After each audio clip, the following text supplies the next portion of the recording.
సమాధానం లేకుండా కోట్లాస్తున్న ప్రయోజనం ఏముంది? భార్యాభర్తల మధ్య సమాధానం లేకపోతే ప్రయోజనం ఏముంది?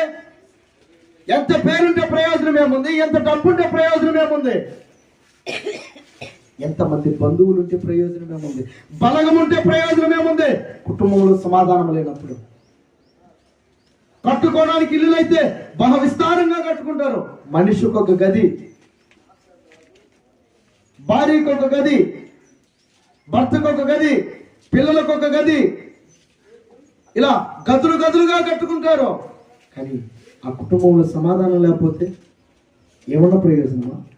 కొన్ని కోట్ల విలువ, కొన్ని కోట్ల రూపాయలు పెట్టి మీరు బంగారు అద్భుతంగా కట్టుకున్నారు. చూసిన వాళ్ళంతా అనుకుంటున్నారు ఇట్లా మనం కట్టుకుంటే, ఇలా కట్టాలంటే మనకు ఇంకొక జన్మ ఎత్తాలి, మరొక జన్మలో పుట్టాలి, మళ్ళీ ఇలా మనం కట్టుకోవాలంటే అని ఆ ఇంటిని చూసి మనం అనుకుంటాం. కానీ ఆ ఇంట్లో ఆ ఇంట్లో ఉన్నటువంటి వారికి తెలుసు ఇంత ఇంటి ఉంటే ప్రయోజనం ఏముంది? కుటుంబంలో సమాధానం లేదు, భార్య భర్తల మధ్య సమాధానం లేదు, పిల్లల మధ్య సమాధానం లేదు. కానీ కొంతమంది కుటుంబాలను చూస్తే చిన్న కుటుంబం అనగా ఒక రేకుల షెడ్ అయినా సరే, రేకులతో ఉన్నదైనా, పెంకుటిల్లైనా, కానీ ఆ కుటుంబంలో ఏమీ లేకపోయినా కుటుంబం అంతా కూడా సమాధానంగా ఉంటారు. ప్రైజ్ ది లార్డ్, హల్లెలూయా.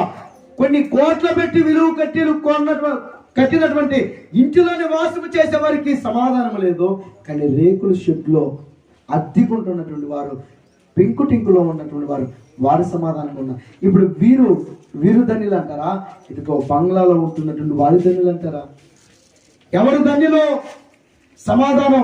సమాధానంగా ఉన్నటువంటి వారు ధన్యులు. అన్ని విలువ చేస్తే సమాధానం లేకపోతే ప్రయోజనం ఏముంది? ఈరోజు సమాధానం లేకనే కదా కొన్ని కోట్లు ఉన్నప్పటికీ కూడా డ్రగ్స్కి అలవాటు అవుతుంది. దేనికి? సమాధానం లేకపోవడం వల్ల ఆ డిప్రెషన్తో మందుకు బానిస అవుతున్నారు, చెడు వ్యసనాలకి బానిస అయిపోతూ ఉన్నారు. భర్త భార్యతో మాట్లాడకపోతే ఈ భార్య వేరొకరితో వేరొక రిలేషన్, అక్రమ సంబంధాలు, అందువల్లే కదా వచ్చేది. భార్య భర్తతో మాట్లాడకపోతే, భార్య భర్తల మధ్య సమాధానం లేకపోతే వేరొకరు వస్తారు. కాబట్టి నా ప్రియమైనటువంటి దేవుని బిడ్డలారా, ఆలోచన చేయండి. దైవ సేవకుడు మీ ఇంటికి వస్తే ఏమొస్తుంది? సమాధానం వస్తుంది. Praise the lord, hallelujah.